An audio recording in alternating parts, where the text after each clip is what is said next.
ಎಲ್ಲರಿಗೂ ನಮಸ್ಕಾರ. ಕೆಮಿಸ್ಟ್ರಿಗೆ ನಾನು ಛಾಯಾ ನಿಮ್ಮನ್ನೆಲ್ಲ ವೆಲ್ಕಮ್ ಮಾಡ್ತಾ ಇದ್ದೀನಿ. ನಾನೊಂದು ಕಾಲೇಜಲ್ಲಿ ಕೆಮಿಸ್ಟ್ರಿ ಪ್ರೊಫೆಸರಾಗಿ ವರ್ಕ್ ಮಾಡ್ತಾ ಇದ್ದೀನಿ. ನನ್ನ ಇಂಟೆನ್ಷನ್ ಈ ಚಾನಲ್ನ ಸ್ಟಾರ್ಟ್ ಮಾಡೋದಕ್ಕೆ ಅಂದರೆ ಸಾಧ್ಯ ಆದಷ್ಟು ಕೆಮಿಸ್ಟ್ರಿ ರಿಲೇಟೆಡ್ ಟಾಪಿಕ್ನ ಸಿಂಪಲಾಗಿ ಕನ್ನಡದಲ್ಲಿ ಹೇಳುವಂಥ ಪ್ರಯತ್ನ ಮಾಡ್ತಾ ಇದ್ದೀನಿ. ಕೆಮಿಸ್ಟ್ರಿ ಇಷ್ಟ ಇಲ್ಲದವರೆಗೂ ಕೆಮಿಸ್ಟ್ರಿ ಕಡೆಗೆ ಸೆಳೆಯುವಂಥ ಪ್ರಯತ್ನ ನಾನು ನನ್ನ ಚಾನಲ್ನಲ್ಲಿ ಮಾಡ್ತಾ ಇದ್ದೀನಿ. ಈಗ ಸದ್ಯಕ್ಕೆ ನೀವೇನಾದರೂ DSC-I ಕೆಮಿಸ್ಟ್ರಿ ತೊಗೊಂಡಿದ್ರೆ, ಸೆಕೆಂಡ್ ಸೆಮ್ ಏನಾದರೂ ಇದ್ದರೆ ಅದು ಆ್ಯಕ್ಚುಲಿ 4 ಯೂನಿಟ್ ಇದೆ. ಮೊದಲನೇ ಯೂನಿಟು ಅನಾಲಿಟಿಕಲ್ ಕೆಮಿಸ್ಟ್ರಿ, ಎರಡನೇ ಯೂನಿಟು ಆರ್ಗ್ಯಾನಿಕ್ ಕೆಮಿಸ್ಟ್ರಿ, ಮೂರನೇದು ಮತ್ತು ನಾಲ್ಕನೇದು ಫಿಸಿಕಲ್ ಕೆಮಿಸ್ಟ್ರಿ ಇದೆ. ಇದರಲ್ಲಿ 4ನೇ ಯೂನಿಟಲ್ಲಿ ಫಿಸಿಕಲ್ ಕೆಮಿಸ್ಟ್ರಿಯಲ್ಲಿ ಸಾಲಿಡ್ ಸ್ಟೇಟ್ ಅಂತ ಒಂದು ಚಾಪ್ಟರ್ ಇದೆ. ಅದರಲ್ಲಿ ವೀಡಿಯೋಸ್ ಅಪ್ಲೋಡ್ ಮಾಡ್ತಾ ಇದ್ದೀನಿ. ಆಲ್ರೆಡಿ ಅದು 6 ವಿಡಿಯೋ ಅಪ್ಲೋಡ್ ಮಾಡಿದ್ದೀನಿ. ಇದು 7ನೇ ವಿಡಿಯೋ ನಾನೀಗ ಸದ್ಯಕ್ಕೆ ಅಪ್ಲೋಡ್ ಮಾಡ್ತಾ ಇರೋವಂಥದ್ದು. ನೀವು ನನ್ನ ಚಾನೆಲ್ಗೆ ಹೋಗಿ ಸೆಕೆಂಡ್ ಸೆಮ್ ಕೆಮಿಸ್ಟ್ರಿ ಅಂತ ಕೊಟ್ಟರೆ ನಿಮಗೆ ಅದರಲ್ಲಿ ಎಲ್ಲ ವೀಡಿಯೋಸು ಬರ್ತಾ ಹೋಗುತ್ತೆ. ಪ್ಲೇ ಲಿಸ್ಟ್ಗೆ ಹೋಗಿ ಫಸ್ಟು ನೀವು ನನ್ನ ಚಾನಲ್ಗೆ ಹೋಗಿ ಸಬ್ಸ್ಕ್ರೈಬ್ ಮಾಡಿಕೊಂಡು ಪ್ಲೇ ಲಿಸ್ಟ್ಗೆ ಹೋದರೆ ಪ್ಲೇ ಲಿಸ್ಟಲ್ಲಿ ನನಗೆ ಸೆಕೆಂಡ್ ಸೆಮ್ ಕೆಮಿಸ್ಟ್ರಿ ಅಂತ ಕೊಟ್ಟರೆ ಇದುವರೆಗೂ ನಾನು ಅಪ್ಲೋಡ್ ಮಾಡಿರೋ ಎಲ್ಲ ವೀಡಿಯೋಸು ನಿಮ್ಗೆ ಸಿಗ್ತಾ ಹೋಗುತ್ತೆ. ಫುಲ್ ಕಂಪ್ಲೀಟ್ಲಿ ಆರ್ಗ್ಯಾನಿಕ್ ಎಲ್ಲ ವೀಡಿಯೋಸು ಅಪ್ಲೋಡ್ ಮಾಡಿದ್ದೀನಿ. ಈಗ ಫಿಸಿಕಲ್ ಕೆಮಿಸ್ಟ್ರಿ ಸ್ಟಾರ್ಟ್ ಮಾಡಿದ್ದೀನಿ. Again welcome to Chhaya. ನನ್ನ ಚಾನಲ್ನ ಸಬ್ಸ್ಕ್ರೈಬ್ ಮಾಡಿ, ಶೇರ್ ಮಾಡಿ. ಇವತ್ತಿನ ವೀಡಿಯೋದಲ್ಲಿ ನಾನು single crystal X-ray diffraction XRD ಅಂತ ಕರೀತಾರೆ. ಅದೇ ಥರ ಪೌಡರ್ ಡಿಫ್ರಾಕ್ಷನ್ ಮೆಥಡ್ ಅಂತ ಪೌಡರ್ XRD ಅಂತ ಹೇಳ್ತಾರೆ. ಅದರದ್ದು ಪ್ರಿನ್ಸಿಪಲ್ಲು, ಅಪ್ಲಿಕೇಶನು ಯಾವ ರೀತಿ ಮಾಡ್ತಾರೆ ಅಂತ ಅದರದ್ದು ಇವತ್ತು ವೀಡಿಯೋನ ಅಪ್ಲೋಡ್ ಮಾಡ್ತಾ ಅಂದ್ಕೊಳ್ತಾ ಇದ್ದೀನಿ. ಸಿಂಗಲ್ ಕ್ರಿಸ್ಟಲ್ ಎಕ್ಸ್ರೇ ಡಿಫ್ರಾಕ್ಷನ್ ಅಂತ ಪದ ಇದು.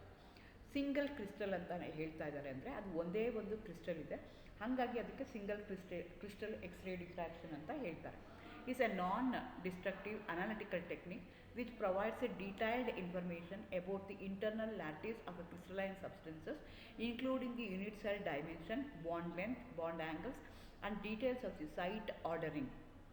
ಈಗ ನಿಮಗೆ ಒಂದು ಕ್ರಿಸ್ಟಲ್ ಇದೆ ಅಂತ ಇಟ್ಕೊಂಡೆ, ಆ ಕ್ರಿಸ್ಟಲ್ ಮೇಲೆ ಲೈಟ್ ಬಿದ್ದಾಗ ಏನು ಆಗುತ್ತೆ ಅಂತ ನಾವು ತಿಳ್ಕೊಳ್ತೀವಲ್ಲ, ಅದಕ್ಕೆ ಆ ಬ್ರಾಂಚ್ ಆಫ್ ಕೆಮಿಸ್ಟ್ರಿಗೆ ನಾವೇನಂತ ಕರಿತೀವಿ, ಕ್ರಿಸ್ಟಲೋಗ್ರಫಿ ಅಂತ ಕರಿತೀವಿ.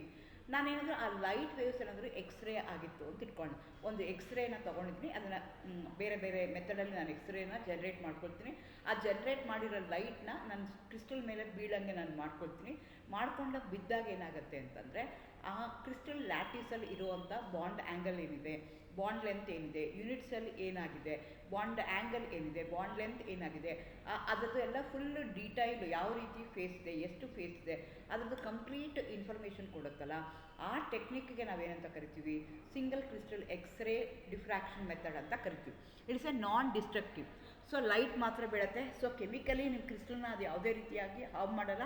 ಲೈಟ್ ಬೀಳುತ್ತೆ. ಲೈಟ್ ಬಿದ್ದಾಗ ಅದು ಯಾವ ರೀತಿ ಡಿಫ್ಲೆಕ್ಟ್ ಆಗುತ್ತೆ, ಯಾವ ರೀತಿ ಸ್ಕ್ಯಾಟರ್ ಆಗುತ್ತೆ, ಆ ಸ್ಕ್ಯಾಟರ್ ಆದಾಗ ಅದು ಏನು ಇನ್ಫಾರ್ಮೇಷನ್ ಕೊಡುತ್ತೆ, ಆ ಬೇಸಿಸ್ ಮೇಲೆ ಕ್ರಿಸ್ಟಲ್ ಸ್ಟ್ರಕ್ಚರ್ ನಾನು ಐಡೆಂಟಿಫೈ ಮಾಡ್ಕೊಳ್ತೀನಿ. ಆ ಟೆಕ್ನಿಕ್ಗೆ ನಾವೇನಂತ ಕರಿತೀವಿ, ಸಿಂಗಲ್ ಕ್ರಿಸ್ಟಲ್ ಎಕ್ಸ್ರೇ ಡಿಫ್ರಾಕ್ಷನ್ ಅಂತ ಕರೀತಾರೆ, ಅಥವಾ ಸಿಂಪಲಾಗಿ XRD ಅಂತ ಕರೀತಾರೆ. Directly related to a single crystal refinement where the data generated from the X-ray analysis is interpreted and refined to obtain the crystal structure. So ಯಾವುದೋ ಒಂದು ಅನ್ನೋನ್ ಕ್ರಿಸ್ಟಲ್ ಸ್ಟ್ರಕ್ಚರ್ ನನಗೆ identify ಮಾಡಬೇಕು ಅಂದರೆ have to go for XRD. So ಅದು ನನಗೆ ಹೇಳ್ತಾ ಹೋಗುತ್ತೆ. Crystalline substances act as 3-dimensional diffraction grating for X-ray wavelength similar to the spacing of planes in a crystal lattice. X-ray diffraction is now common technique for study of crystal structures and atomic spacing. again ನೀವು crystal structure ಅಂತ ತೊಗೊಂಡ್ರೆ ಅದು ಯಾವಾಗ ಕ್ರಿಸ್ಟಲೈನೇ ಆಗಿರಬೇಕು. Crystalline ಆದರೆ it going to act as a 3-dimensional diffraction grids. ನೀವು already Bragg's equation ಅಂದರೆ ಏನು ಅಂತ ನಾನು ಆಲ್ರೆಡಿ ವಿಡಿಯೋನು ಅಪ್ಲೋಡ್ ಮಾಡಿದ್ದೀನಿ. ಅಲ್ಲಿ ಏನು ಹೇಳುತ್ತೆ ಅಂದರೆ ಆ ಡಿಫ್ರಾಕ್ಷನ್ ಏನಿರುತ್ತಲ್ಲ, ಸ್ಪೇಸಿಂಗ್ ಆಫ್ ದಿ ಪ್ಲೇನ್ ಇರುತ್ತಲ್ಲ, ಅದು ಎಕ್ಸಾಕ್ಟ್ಲಿ ಸೇಮ್ ಇರುತ್ತೆ ಅಂತ ಹೇಳ್ತಾರೆ. ಅಲ್ಲಿ ಕನ್ಸ್ಟ್ರಕ್ಟಿವ್ ಇಂಟರ್ಫಿರೆನ್ಸ್ ಆಗ್ತಾ ಇದೆ ಅಂತ ಹೇಳ್ತಾರೆ. ಹಂಗೇನಾದರೂ ಆಗ್ತಾ ಇದ್ದರೆ ಈ ಕ್ರಿಸ್ಟಲೈನ್ ಸಬ್ಸ್ಟೆನ್ಸ್ ಮೇಲೆ ಲೈಟ್ ಬಿದ್ದಾಗ, ಎಕ್ಸ್ರೇ ಬಿದ್ದಾಗ, it going to give me all the information regarding that particular crystal structure ಬಗ್ಗೆ ನನಗೆ ಅದು ಕೊಡ್ತಾ ಹೋಗುತ್ತೆ. ಓಕೆ, ಇದು ಯಾವ ಪ್ರಿನ್ಸಿಪಲ್ ಮೇಲೆ ವರ್ಕ್ ಮಾಡುತ್ತೆ, ನಾನು ಮುಂಚೆನೇ ಹೇಳ್ದಂಗೆ ಬ್ರಾಗ್ಸ್ ಲಾ ಅಥವಾ ಬ್ರಾಗ್ಸ್ ಈಕ್ವೇಷನ್ ಮೇಲೆ ಇದು ವರ್ಕ್ ಮಾಡ್ತಾ ಹೋಗುತ್ತೆ. X-ray diffraction is based on constructive interference of monochromatic X-rays and crystalline sample. So ನಿಮ್ಗೆ ಕೊಟ್ಟಿರುವಂಥ ಯಾವ ರೀತಿ ಅದೇನಿದು ಕನ್ಸ್ಟ್ರಕ್ಟಿವ್ ಇಂಟರ್ಫಿರೆನ್ಸ್ ಆಗ್ತಾ ಇದೆಯಾ, ಜನರಲಿ ಕನ್ಸ್ಟ್ರಕ್ಟಿವ್ ಇಂಟರ್ಫಿರೆನ್ಸ್ ಆಗ್ತಾ ಇರುತ್ತೆ. ಆ್ಯಂಡ್ ಕ್ರಿಸ್ಟಲೈನ್ ಸ್ಯಾಂಪಲು ಯಾವ ಥರ ಇದೆ. ಕ್ರಿಸ್ಟಲೈನ್ ಸ್ಯಾಂಪಲ್ ಅಂತಂದರೆ ನೀವು ಆಲ್ರೆಡಿ ಬೇರೆ ಬೇರೆ types of crystals FCC, BCC ಆ ಥರ ಬೇರೆ ಬೇರೆ ಕ್ರಿಸ್ಟಲ್ ಸ್ಯಾಂಪಲ್ಗಳನ್ನ ನೀವು ಆಲ್ರೆಡಿ ಕಲ್ತಿದ್ದೀರಾ. ಸೊ ಅದು ಯಾವ ಥರ ಕ್ರಿಸ್ಟಲ್ ಇದೆ ಆ ಬೇಸಿಸ್ ಮೇಲೆ ನಿಮ್ಮದು ಎಕ್ಸ್ರೇ ಏನಾಗ್ತಾ ಹೋಗುತ್ತೆ, ಡಿಫ್ರೆಂಟಾಗಿ ಅದು ರಿಯಾಕ್ಟ್ ಮಾಡ್ತಾ ಹೋಗುತ್ತೆ. These X-rays are generated by a cathode ray tube filter to produce a monochromatic radiation, collimated to concentrate and directed towards the sample. So ಈಗ ಏನು ಮಾಡ್ತೀನಿ, ನಾನು ಎಕ್ಸ್ರೇ ಬೀಳಬೇಕು ಅಂದರೆ ಎಕ್ಸ್ರೇ ಏನು ಮಾಡಬೇಕು, ನಾನು ಫಸ್ಟು ಜನ್ರೇಟ್ ಮಾಡಬೇಕು. ಆ ಎಕ್ಸ್ರೇ ಜನ್ರೇಟ್ ಮಾಡಿದ್ದನ್ನು ನಾನು ಏನು ಮಾಡ್ತೀನಿ, ಫಿಲ್ಟರ್ ಮಾಡಿ. ಏಕೆಂದರೆ ಅದಕ್ಕೆ ಬೇರೆ ಬೇರೆ ನ್ಯಾನೋಮೀಟರ್ಸ್ ಇರುತ್ತೆ, ಬೇರೆ ಬೇರೆ ಫ್ರೀಕ್ವೆನ್ಸಿ ಇರುತ್ತೆ, ಬೇರೆ ಬೇರೆ ವೇವ್ ಲೆಂತ್ ಇರುತ್ತೆ. ಅದನ್ನೆಲ್ಲ ಸೇರಿಸಿ ನಾನು ಒಂದೇ ವೇವ್ ಲೆಂತ್ಗೆ ಆಗೋ ಥರ ಅದನ್ನು ನಾನು ಫಿಲ್ಟರ್ನ ಯೂಸ್ ಮಾಡಿಕೊಂಡು ಅದನ್ನು ಫಿಲ್ಟರ್ ಮಾಡಬೇಕು. ಫಿಲ್ಟರ್ ಮಾಡಿದ್ಮೇಲೆ ಆ ಸ್ಯಾಂಪಲ್ಲು ಎಲ್ಲನೂ ಒಂದೇ ಡೈರೆಕ್ಷನ್ಗೆ ಮೌಂಟ್ ಆಗ್ತಾ ಇದೆ, ಎಲ್ಲ ಒಂದೇ ಡೈರೆಕ್ಷನ್ಗೆ ಓರಿಯೆಂಟ್ ಆಗ್ತಿದೆ, with the same energy, with the same frequency ಅಂದಾಗ ಅದನ್ನು ನಾನು ಏನು ಮಾಡ್ತೀನಿ ಅಂದರೆ I make it to fall on the crystal surface. Interaction ಆಗುತ್ತೆ ಕ್ರಿಸ್ಟಲ್ ಸರ್ಫೇಸ್ ಮೇಲೆ, ಏನಾಗುತ್ತೆ ಅದು ಕನ್ಸ್ಟ್ರಕ್ಟಿವ್ ಇಂಟರ್ಫರೆನ್ಸ್ ಆಗುತ್ತೆ. When it going to satisfies the Bragg's ಇಲ್ಲ. ಬ್ರಾಗ್ಸ್ ಲಾ ಏನು ಹೇಳುತ್ತೆ ಅಂದರೆ when you are doing the constructive interference of any two laws, ಅವೆರಡರ ಮಧ್ಯೆ ಇರುವಂಥ ಡಿಸ್ಟೆನ್ಸ್ ಏನಿರುತ್ತೆ ಸೇಮ್ ಇರುತ್ತೆ ಅದು ಹೇಳುತ್ತೆ. ಸೊ ಇಲ್ಲಿ ನೋಡಿ ಚಿತ್ರದಲ್ಲಿ ತೋರಿಸಿದ್ದೀನಿ, ಎಕ್ಸ್ರೇ ಟ್ಯೂಬ್ನ ತೊಗೊಂಡಿದ್ದೀನಿ, ಅದಕ್ಕೊಂದು ನಾನು ಫಿಲ್ಟರ್ನ ಯೂಸ್ ಮಾಡಿದ್ದೀನಿ. ಈ ಎಕ್ಸ್ರೇ ಟ್ಯೂಬಲ್ಲಿ ಎಕ್ಸ್ರೇ ಏನು ಜನ್ರೇಟ್ ಆಗ್ತಿದೆ ಅದಕ್ಕೆ ಬೇರೆ ಬೇರೆ ವೇವ್ ಲೆಂತ್ ಇರುತ್ತೆ. ನನಗೆಲ್ಲ ಒಂದೇ ವೇವ್ ಲೆಂತ್ ಇರುವಂಥದ್ದು ಅಥವಾ ಎಲ್ಲ ಒಂದೇ ಎನರ್ಜಿ ಇರುವಂಥದ್ದನ್ನು ನಾನು ಕ್ರಿಸ್ಟಲ್ ಮೇಲೆ ಬೀಳಬೇಕು. ಸೊ ಮಧ್ಯದಲ್ಲಿ ಇರುವಂಥದ್ದೇನು ಕ್ರಿಸ್ಟಲೈನ್ ಸಾಲಿಡ್ ಅಂತ ತೋರಿಸಿದ್ದೀನಿ. ಆ ಸಾಲಿಡ್ ಸ್ಟ್ರಕ್ಚರು ಕ್ಯೂಬಿಕಲ್ ಸ್ಟ್ರಕ್ಚರ್ನ ನಾನು ಇಲ್ಲಿ ತೊಗೊಂಡಿದ್ದೀನಿ. ಆ ಕ್ರಿಸ್ಟಲೈನ್ ಸಾಲಿಡ್ ಮೇಲೆ ಬಿದ್ದಾಗ ಅದೇನಾಗುತ್ತೆ ಅಂತಂದರೆ how your rays going to interact with your crystal lattice. ನಿಮ್ಮ ಕ್ರಿಸ್ಟಲ್ ಲ್ಯಾಟಿಸ್ ಜೊತೆಗೆ ಅದು ಹೇಗೆ ಇಂಟ್ರಾಕ್ಟ್ ಮಾಡುತ್ತೆ, ಇನ್ಸಿಡೆಂಟ್ ಆ್ಯಂಗಲ್ ಎಷ್ಟಿರುತ್ತೆ, ಡಿಫ್ರಾಕ್ಟೆಡ್ ಅಥವಾ ಸ್ಕ್ಯಾಟರಿಂಗ್ ಆ್ಯಂಗಲ್ ಎಷ್ಟಿರುತ್ತೆ, ಆ ಬೇಸಿಸ್ ಮೇಲೆ ನಾನು ಏನು ಮಾಡ್ತಾ ಹೋಗ್ತೀನಿ, ಯಾವುದು ಕ್ರಿಸ್ಟಲ್ ಸ್ಟ್ರಕ್ಚರ್ ಏನು, ಅದ್ರದ್ದು ಯೂನಿಟ್ ಸೆಲ್ ಏನು ಅಂತ ನಾನು ಐಡೆಂಟಿಫೈ ಮಾಡ್ತಾ ಹೋಗ್ತೀನಿ. ಈ ಟೆಕ್ನಿಕ್ಗೆ ನಾನು ಏನಂತ ಕರಿತೀನಿ, XRD ಅಂತ ಕರಿತೀನಿ. ನೋಡಿ ಅಲ್ಲಿ ಕ್ರಿಸ್ಟಲ್ನ ತೊಗೊಂಡಿದ್ದೀವಿ, ಕ್ರಿಸ್ಟಲ್ಗೆ ಏನು ಮಾಡ್ತಾ ಇದ್ದೀವಿ, ಮಾನೋಕ್ರೊಮ್ಯಾಟರ್ನ ಹಾಕಿ ಅಥವಾ ಫಿಲ್ಟರ್ನ ಹಾಕಿ ಒಂದೇ ಲೈಟ್ನ ಬೀಳಂಗೆ ಮಾಡ್ತಾ ಇದ್ದೀವಿ. ಆ ಲೈಟ್ ಬಿದ್ದ ತಕ್ಷಣ how it going to interact, ಅದು ಯಾವ ರೀತಿ ಇಂಟ್ರಾಕ್ಟ್ ಆಗುತ್ತೆ ಅನ್ನೋದನ್ನು ನಾನು ಫೋಟೋಗ್ರಫಿ ಪ್ಲೇಟ್ ಮೇಲೆ ನಾನು ನೋಡ್ತಾ ಹೋಗ್ತೀನಿ. In this method single crystal is mounted on the rotating needle and X-rays are made to pass through it. Actually ಹೆಂಗಿರುತ್ತೆ ಇನ್ಸ್ಟ್ರೂಮೆಂಟ್, ನಾನು ಅದನ್ನು ಅದು ಡಯಾಗ್ರಾಮೆಟಿಕ್. ಇನ್ನೊಂದು ಥರ ಹೆಂಗೆ ಮಾಡ್ತಾ ಇದ್ದೀನಿ ಅಂತಂದರೆ, ಈಗ ಒಂದು ಸಿಂಗಲ್ ಕ್ರಿಸ್ಟಲ್ನ ತೊಗೊಳ್ತೀನಿ, ಅದನ್ನು ರೊಟೇಟಿಂಗ್ ನೀಡಲ್ ಮೇಲೆ ಏನು ಮಾಡ್ತೀನಿ, ಅದನ್ನು ಅದ್ರ ಮೇಲೆ ಇಟ್ಬಿಟ್ಟು ಅದು ಹೇಗೆ ಪಾಸ್ ಆಗುತ್ತೆ ಅನ್ನೋದನ್ನು ನಾನು ನೋಡ್ತಾ ಹೋಗ್ತೀನಿ. When X-rays are passed through it, diffraction takes place. Thus this diffraction pattern is obtained on photography plate which is spherical in shape. ನಾನೀಗ ಇದನ್ನೇನು ಮಾಡ್ತಾ ಇದ್ದೀನಿ, ಸ್ಪೆರಿಕಲ್ ಶೇಪಲ್ಲಿ ತೊಗೊಳ್ತೀನಿ. Once a photographic spherical plate is open, pattern will be in the form of circle of the bright spot. So ಸರ್ಕಲಲ್ಲಿ bright spot ಆಗಿ ನನಗೆ ಕಾಣಿಸ್ತಾ ಹೋಗುತ್ತೆ. ಒಂದೇ ಒಂದು ಕ್ರಿಸ್ಟಲ್ ಲ್ಯಾಟಿಸ್ನ ತೊಗೊಳ್ತೀನಿ, ಒಂದೇ ಒಂದು ಸಿಂಗಲ್ ಕ್ರಿಸ್ಟಲ್ನ ತೊಗೊಳ್ತೀನಿ. ಹಾಗಾಗಿ ಇದಕ್ಕೆ ಸಿಂಗಲ್ ಕ್ರಿಸ್ಟಲ್ ಎಕ್ಸ್ರೇ ಡಿಫ್ರಾಕ್ಷನ್ ಅಂತ ಹೇಳ್ತಾರೆ. ಆ ಸಿಂಗಲ್ ಕ್ರಿಸ್ಟಲ್ ಏನಿದೆಯಲ್ಲ, ಆ ಸಿಂಗಲ್ ಕ್ರಿಸ್ಟಲ್ ಮೇಲೆ ನಾನು ಲೈಟ್ ಬೀಳಂಗೆ ಮಾಡ್ತೀನಿ, ಎಕ್ಸ್ರೇಸ್ನ ಬೀಳಂಗೆ ಮಾಡ್ತೀನಿ. ಎಕ್ಸ್ರೇಸ್ ಬಿದ್ದಾಗ how it going to interact, how it going to react to that particular light, ಅದನ್ನು ನಾನು ಏನು ಮಾಡ್ತೀನಿ, ಫೋಟೋಗ್ರಫಿ ಪ್ಲೇಟ್ ಮೇಲೆ ಆ ಪ್ಯಾಟ್ರನನ್ನು ಐಡೆಂಟಿಫೈ ಮಾಡ್ತೀನಿ. ಆ ಪ್ಯಾಟ್ರನ್ ಮೇಲೆ ಆ್ಯಂಗಲ್ ಇರ್ಬೋದು, ಲೆಂತ್ ಇರ್ಬೋದು, unit cell, all parameters of the unit cell ನಾನು ಈಸಿಯಾಗಿ ಕಂಡಿಡ್ಕೊಳ್ತೀನಿ. ಈ ಮೆಥಡ್ಗೆ ನಾವೇನಂತ ಕರಿತೀವಿ, XRD ಅಂತ ಕರಿತೀವಿ. ಇದರದ್ದು ಅಪ್ಲಿಕೇಶನ್ ಏನು ಅಂತ, what are the applications of XRD ಅಂತ ಕೇಳ್ತಾರೆ. ಕ್ರಿಸ್ಟಲ್ ಸ್ಟ್ರಕ್ಚರ್ ಯಾವುದು ಅಂತ ಗೊತ್ತಾಗುತ್ತೆ, ಅಥವಾ ಪಾಲಿಮರ್ ಕ್ಯಾರೆಕ್ಟರೈಸೇಷನ್ ಮಾಡ್ಕೋಬೋದು ನಾನು, because it's a non destructive ಆಗ್ತಾ ಇರೋದಕ್ಕೋಸ್ಕರ. ಜಸ್ಟ್ ಲೈಟ್ ಬೀಳ್ತಾ ಇದೆ, ಆ ಲೈಟ್ ಕೆಮಿಕಲಿ ಯಾವುದೇ ರೀತಿಯಾಗಿ ರಿಯಾಕ್ಟ್ ಮಾಡೋದಿಲ್ಲ.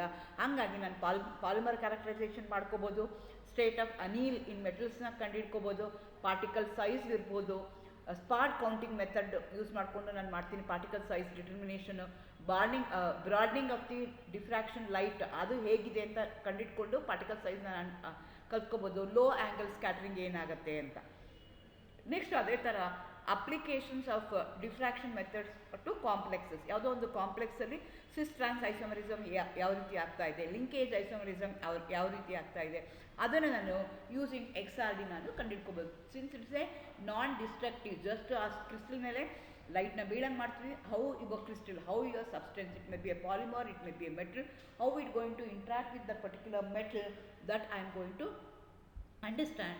ಅದಕ್ಕೆ ನಾವೇನಂತ ಕರಿತೀವಿ, XRD ಅಂತ ಕರಿತೀವಿ. These are the different applications XRD. ಅದೇ ಥರ ಇನ್ನೊಂದಿದೆ, ಅದಕ್ಕೆ ಪೌಡರ್ XRD ಅಂತ ಹೇಳ್ತೀವಿ. ಎಲ್ಲನೂ ಕ್ರಿಸ್ಟಲೈನೇ ಇದ್ದರೆ, ಒಂದು ಕ್ರಿಸ್ಟಲ್ ಇದ್ದರೆ ಸರ್, ಕ್ರಿಸ್ಟಲ್ ಇಲ್ದಿದ್ದಾಗ ಪೌಡರ್ ಸ್ಯಾಂಪಲ್ ಇದ್ದಾಗ ಹೇಗೆ ಮಾಡೋದು ಅಂತ, ಆ ಮೆಥಡ್ಗೆ ನಾವೇನಂತ ಕರಿತೀವಿ, ಡಿವೈಸ್ ಕೇರ್ ಮೆಥಡ್ ಅಂತ ಕರೀತಾರೆ. Sample should be finally powder. ಈ ಸ್ಯಾಂಪಲ್ ಏನು ಮಾಡ್ತಾರೆ, ಫೈನ್ಲಿ ಪೌಡರ್ ಮಾಡ್ತಾರೆ. ಕ್ರಿಸ್ಟಲ್ ಸೈಜ್ ಎಷ್ಟಿರುತ್ತೆ ಅಂದರೆ 10⁶ ಕ್ರಿಸ್ಟಲ್ಸ್ ಪರ್ millimeter cube. ಅಷ್ಟು ಸಣ್ಣದಾಗಿ ಸ್ಯಾಂಪಲ್ನ ತಗೊಳ್ತಾರೆ. In a powder method all the crystalline planes are exposed equally to the incident beam and all crystalline phases satisfy Bragg's condition at the same time at a different time at different angles. Same time at different time at different angles. ಅದನ್ನು ನಾವು ಮಾಡ್ತಾ ಹೋಗ್ತೀವಿ. When monochromatic X-rays are passed through the sample, diffraction takes place between the reflected X-rays from the sample. The diffraction pattern is formed on the photographic strip containing a dark circles. ಇಲ್ಲೂ ಅದೇ ಥರ ಹೆಂಗೆ ಮಾಡ್ತೀವಿ, single crystal method ಮಾಡ್ದಂಗೆ ಇಲ್ಲೂ ಮಾಡ್ತೀವಿ. We are going to understand the diffraction pattern of that particular substance. ಅಲ್ಲಿ ನಾವು ಕ್ರಿಸ್ಟಲ್ನ ತೊಗೊಂಡ್ವಿ, ಅದರಲ್ಲಿ ಏನು ಮಾಡ್ತಾ ಇದ್ದೀವಿ, ಫೈನ್ ಪೌಡರ್ನ ತೊಗೊಳ್ತಾ ಇದ್ದೀವಿ. ಆ ಪೌಡರ್ನ ತೊಗೊಂಡು ಆ ಪೌಡ್ರ್ ಮೇಲೆ ರಿಯಾಕ್ಟ್ ಮಾಡಿದಾಗ, ನಿಮ್ಮ ಲೈಟ್ ಬಿದ್ದಾಗ how it going to interact, how it going to react, how it going to response to that particular light, how much angle of incident ಏನಾಗಿರುತ್ತೆ, ಆ್ಯಂಗಲ್ ಆಫ್ ರಿಫ್ರಾಕ್ಷನ್ ಏನಾಗಿರುತ್ತೆ, ಆ ಪ್ಯಾಟರ್ನ್ ಮೇಲೆ ನನಗೆ diffraction ಆಗುತ್ತೆ. ಯಾವುದೋ ಒಂದು ಲೈಟ್ ಬಿದ್ದ ತಕ್ಷಣವೇ ಆ ಕ್ರಿಸ್ಟಲ್ ಆಗಿರ್ಬೋದು, ಕ್ರಿಸ್ಟಲ್ ಪೌಡರ್ ಆಗಿರ್ಬೋದು, ಅದೇನಾಗುತ್ತೆ, ಡಿಫ್ರಾಕ್ಷನ್ ಪ್ಯಾಟರ್ನ್ ಬರ್ತಾ ಹೋಗುತ್ತೆ. ಆ ಪ್ಯಾಟರ್ನ್ ನಾನು ಫೋಟೋಗ್ರಫಿಕ್ ಸ್ಟ್ರಿಪ್ ಮೇಲೆ ಹಾಕ್ಕೊಳ್ತೀನಿ, ಥರ ಬರ್ತಾ ಹೋಗುತ್ತೆ. ಅದನ್ನು ನಾನು ಕ್ಯಾಲ್ಕುಲೇಟ್ ಮಾಡ್ಕೊಳ್ತಾ ಹೋಗ್ತೀನಿ. Diffracted beam appears at an angle of 2θ with respect to the incident beam. ನಾವು ಆಲ್ರೆಡಿ ನಾವು ಏನು ಮಾಡಿದ್ವಿ, ಬ್ರಾಗ್ಸ್ ಈಕ್ವೇಷನ್ ಹೇಳ್ತಾ ಇದ್ದೀವಿ, ಕನ್ಸ್ಟ್ರಕ್ಟಿವ್ ಇಂಟರ್ಫರೆನ್ಸ್ ಆಗ್ತಿದೆ ಅಂತ ಹೇಳ್ತಾ ಇದ್ದೀವಿ. ಆ್ಯಂಗಲ್ ಏನಿರುತ್ತಲ್ಲ ಅದು ಡಬಲ್ ಆಗುತ್ತೆ ಅಂತ ಹೇಳ್ತೀವಿ, 2θ ಅಂತ ಹೇಳ್ತೀವಿ. When the photographic strip is open, it looks like a diffraction pattern. Each line in a strip is due to one of the types of parallel atomic planes. The angle of diffraction corresponding to each line in the strip is calculated using a formula. ಸರ್ಫರ್ ಇಲ್ಲೇನಾಗ್ತಿತ್ತು, ಅಲ್ಲಾದರೆ ಏನಾಗ್ತಿತ್ತು, ನಿಮಗೆ ಇದು single crystal XRDನಲ್ಲಿ ಏನಾಗ್ತಿತ್ತು, ಒಂದೇ ಒಂದು line ಬರ್ತಿತ್ತು, ಒಂದು ಇನ್ಸಿಡೆಂಟ್ ಲೈನ್ ಇರ್ತಿತ್ತು, ಒಂದು ರಿಫ್ರಾಕ್ಟೆಡ್ ಇರ್ತಿತ್ತು. ಆದರೆ ಇಲ್ಲಿ ಪೌಡರ್ ಆಗಿರೋದಕ್ಕೋಸ್ಕರ ನಿಮ್ಗೆ ಏನಾಗುತ್ತೆ, ಸರ್ಕ್ಯುಲರ್ ಮೋಷನಲ್ಲಿ ಏನಾಗ್ತಾ ಹೋಗುತ್ತೆ, ಬರ್ತಾ ಹೋಗುತ್ತೆ. ಹಾಗಾಗಿ circumference of the strip divided by 360 will give 2s into 4θ. ನಿಮ್ಗೆ ಸರ್ಕಂಫರೆನ್ಸ್ ಆಫ್ ದಿ ಸರ್ಕಲ್ ಗೊತ್ತಿದೆ, 2πr ಆಯಿತು. 2πr divided by 360 is equal to 2s/4θ. ಅದನ್ನು ಸಿಂಪ್ಲಿಫೈ ಮಾಡ್ತೀನಿ ಅಂತಂದರೆ, ಅಥವಾ θ/s ನಾನು ಕ್ಯಾಲ್ಕುಲೇಟ್ ಮಾಡ್ತೀನಿ ಅಂದರೆ 28.4 ಡಿವೈಡೆಡ್ ಬೈ r ಆಯಿತು. ಸೊ ಅದನ್ನು ಯೂಸ್ ಮಾಡಿಕೊಂಡು ನಾನು ಹಿಂಗೆ ಮಾಡ್ತಾ ಹೋಗ್ತೀನಿ. ನೋಡಿ, ಇಲ್ಲಿ ಈ ಚಿತ್ರದಲ್ಲಿ ತೋರಿಸಿದ್ದೀನಿ ನೋಡಿ. ಇಲ್ಲಿ ಏನು ಮಾಡಿದ್ದೀನಿ, ಇದು ಎಕ್ಸ್ರೇ ಟ್ಯೂಬ್ ಇದೆ, ಅದರಿಂದ ಎಕ್ಸ್ರೇ ಬಿಡ್ತಾ ಇದ್ದೀವಿ. ಇಲ್ಲಿ ಮಾನೋಕ್ರೊಮ್ಯಾಟರ್ ಇದೆ, ಅದೇನಾಗ್ತಿದೆ, ಈ ಪೌಡರ್ ಫಾರ್ಮ್ ಮೇಲೆ ಬೀಳ್ತಾ ಇದೆ. ಸಿನ್ಸ್ ಇಟ್ಸ್ ಫೈನ್ಲಿ ಪೌಡರ್ ಆಗಿದ್ದಕ್ಕೋಸ್ಕರ ಸರ್ಕ್ಯುಲರ್ ಮೋಷನಲ್ಲಿ ಅದೇನಾಗ್ತಾ ಇದೆ ಅಂತಂದರೆ ಲೈಟು ಬೀಳ್ತಾ ಇದೆ. ಸೊ ನನಗೆ ಪ್ಯಾಟ್ರನ್ ಹೆಂಗೆ ಕಾಣಿಸ್ತಾ ಹೋಗುತ್ತೆ ಅಂತಂದರೆ, ಎಕ್ಸ್ರೇ ಡಿಫ್ರಾಕ್ಷನ್ ಅಥವಾ ಫೋಟೋಗ್ರಫಿಕ್ ಪ್ಲೇಟ್ಸ್ ಮೇಲೆ ಯಾವ ಥರ ಕಾಣಿಸ್ತಾ ಹೋಗುತ್ತೆ ಅಂದರೆ ಈ ಥರ ಇರುತ್ತೆ, θ ಇರುತ್ತೆ. ಅದರಿಂದ ಎಷ್ಟು ವೇರಿ ಆಗ್ತಾ ಇದೆ, ಇಲ್ಲಿ ಎಕ್ಸಾಕ್ಟ್ಲಿ 0 ಆಗುತ್ತೆ. ಸೊ ನನಗೆ ಹಿಂಗೆ ಬರುತ್ತೆ ಪ್ಯಾಟ್ರನ್ ಅನ್ನೋದನ್ನು ನಾನು ಇಲ್ಲಿ ಐಡೆಂಟಿಫೈ ಮಾಡ್ಕೋಬೋದು. ಇದಕ್ಕೆ ನಾನು ಏನಂತ ಕರಿತೀನಿ, ಪೌಡರ್ XRD ಅಂತ ಕರಿತೀನಿ. XRD ಅಂದರೆ ಏನು, ಡಿಫ್ರಾಕ್ಷನ್ ಪ್ಯಾಟ್ರನ್ ಅಥವಾ ಹೇಳ್ತೀವಿ. ಅದಕ್ಕೆ ನಾವೇನಂತ ಹೇಳ್ತೀವಿ, XRD ಅಂತ ಹೇಳ್ತೀವಿ. ಎಕ್ಸ್ ಅಂತಂದರೆ ಎಕ್ಸ್ರೇ ಡಿಫ್ರಾಕ್ಷನ್ ಪ್ಯಾಟ್ರನ್ ಅಂತ, ಅದಕ್ಕೆ XRD ಅಂತ ಹೇಳ್ತೀವಿ. ಇದರಿಂದ ನನಗೆ ಏನು ಇಂಪಾರ್ಟೆಂಟ್ ಅಂದರೆ, ಕ್ರಿಸ್ಟಲ್ ಯಾವುದಿದೆ ಅಂತ ಗೊತ್ತಾಗುತ್ತೆ. All parameters of the crystal units ಇರ್ಬೋದು, ಬಾಂಡ್ ಲೆಂತ್ ಇರ್ಬೋದು, ಬಾಂಡ್ ಆ್ಯಂಗಲ್ ಇರ್ಬೋದು, ಫೇಸ್ ಇರ್ಬೋದು, ಎಲ್ಲನೂ ನನಗೆ ಅರ್ಥ ಮಾಡ್ಕೊಳ್ಳೋಕ್ಕೆ ಆಗುತ್ತೆ. ಸೊ ಇದರಲ್ಲಿ ಏನು ಪ್ಯಾಟ್ರನ್ ಏನು ಮಾಡ್ತೀವಿ ನಾವು, ಎರಡು ಮೆಥಡ್ ಇದೆ. ಒಂದು ಸಿಂಗಲ್ ಕ್ರಿಸ್ಟಲ್ ಮೆಥಡ್ ಮಾಡ್ಬೋದು, ಇನ್ನೊಂದು ಪೌಡರ್ ಮೆಥಡ್ ಮಾಡ್ಬೋದು. ಸಿಂಗಲ್ ಕ್ರಿಸ್ಟಲ್ ಮೆಥಡ್ ಅಂದರೆ ಏನು ಮಾಡ್ತೀನಿ, ಸಿಂಗಲ್ ಕ್ರಿಸ್ಟಲ್ನ ತೊಗೊಳ್ತೀನಿ. ಪೌಡರ್ ಮೆಥಡ್ ಅಂದರೆ ಏನು, ಅದನ್ನು ಫೈನ್ ಪೌಡರ್ ಮಾಡಿ ಪೌಡರ್ನ ತೊಗೊಳ್ತೀನಿ. ಎರಡು ಯಾವ ಥರ ಇದೆ, ಕ್ರಿಸ್ಟಲೈನ್ ಇದೆ. Since they are crystalline in nature, angle of diffraction is equal to angle of incident is equal to angle of refraction ಅಂತ ಹೇಳ್ತೀವಿ. ಅದು ಅಕಾರ್ಡಿಂಗ್ ಟು ಬ್ರಾಗ್ಸ್ ಈಕ್ವೇಷನ್. ಸೊ ಯಾವ ರೀತಿ ಪ್ಯಾಟರ್ನ್ ಬರುತ್ತೆ ಅಂತ ನಾನು ಏನು ಮಾಡ್ತೀನಿ, ಐಡೆಂಟಿಫೈ ಮಾಡ್ತೀನಿ. ಅದಕ್ಕೆ ನಾನು ಏನಂತ ಕರಿತೀನಿ, XRD ಅಂತ ಕರಿತೀನಿ. ಸಿಂಗಲ್ ಕ್ರಿಸ್ಟಲ್ XRD ಅಂದರೆ ಒಂದೇ ಒಂದು ಕ್ರಿಸ್ಟಲ್ ತೊಗೊಂಡ್ರೆ ಅದಕ್ಕೆ ಸಿಂಗಲ್ ಕ್ರಿಸ್ಟಲ್ XRD ಅಂತ ಹೇಳ್ತೀನಿ. ಅದೇ ಪೌಡರ್ ಫಾರ್ಮಲ್ಲಿ ತೊಗೊಂಡ್ರೆ ಅದಕ್ಕೆ ಪೌಡರ್ XRD ಅಂತ ಹೇಳ್ತೀನಿ. ಇದ್ರದ್ದು ಅಪ್ಲಿಕೇಶನ್ ಏನಂದರೆ, ಅಗೇನ್ ಫೇಸ್ ಐಡೆಂಟಿಫಿಕೇಷನ್ ಮಾಡ್ಕೊಬೋದು, ಕ್ರಿಸ್ಟಲೈನ್ ಮೆಟೀರಿಯಲ್ಸ್ ಏನಿದೆ ಅಂತ ಐಡೆಂಟಿಫೈ ಮಾಡ್ಕೋಬೋದು, unit cell dimension, bond length, bond angle ಅದನ್ನೆಲ್ಲ ಮಾಡ್ಕೋಬೋದು. ಸ್ಯಾಂಪಲ್ ಪ್ಯೂರಿಟಿ ಇದೆಯಾ ಇಲ್ವಾ ಅಂತ ಐ ಕ್ಯಾನ್ ಕಂಪೇರ್, ಪ್ಯೂರಿಟಿ ಇದೆಯಾ ಇಲ್ವಾ ಅಂತ ನೋಡ್ಕೋಬೋದು. ಆಮೇಲೆ determinate the complex structure of the metals and alloys. So ಎಲ್ಲ since it's a non destructive, ಇದರಿಂದ ಯಾವುದೇ ರೀತಿಯಾದ ಕೆಮಿಕಲ್ ಚೇಂಜ್ ಆಗಲ್ಲ, ನಿಮ್ಮ ಸ್ಯಾಂಪಲು ಡಿಫಾರ್ಮೇಷನ್ ಆಗಲ್ಲ, ಏನೂ ಆಗಲ್ಲ. ಸ್ಯಾಂಪಲ್ ಹೇಗಿರುತ್ತೋ ಹಾಗೆ ಇರುತ್ತೆ. ಲೈಟ್ ಬೀಳುತ್ತೆ, ಲೈಟ್ ಏನಾಗುತ್ತೆ, ಇನ್ಸಿಡೆಂಟ್ ಲೈಟ್ ಬೀಳುತ್ತೆ, ಡಿಫ್ರಾಕ್ಷನ್ ಆಗುತ್ತೆ. ಡಿಫ್ರಾಕ್ಷನ್ ಪ್ಯಾಟ್ರನ್ ಯಾವುದಿದೆ ಅಂತ ನೋಡಿಕೊಂಡು ಆ ಕ್ರಿಸ್ಟಲ್ಸ್ ಯಾವುದು ಅಂತ ನಾವು ಐಡೆಂಟಿಫೈ ಮಾಡ್ತೀವಿ. These are the applications of XRD. ಇದನ್ನು ನಿಮಗೆ 2 ಮಾರ್ಕ್ಸ್ಗೂ ಕೇಳ್ಬೋದು, 4 ಮಾರ್ಕ್ಸ್ಗೂ ಕೇಳ್ಬೋದು. ಇದ್ರ ಮೇಲೆ ನ್ಯೂಮರಿಕಲ್ ಪ್ರಾಬ್ಲಮ್ಸು ಇದೆ. ನೆಕ್ಸ್ಟ್ ಯಾವ್ದಾದ್ರು ವೀಡಿಯೋಗಳಲ್ಲಿ ಅದನ್ನು ನಾನು ನಿಮಗೆ ಮಾಡ್ತಾ ಹೋಗ್ತೀನಿ. Thank you. All the best.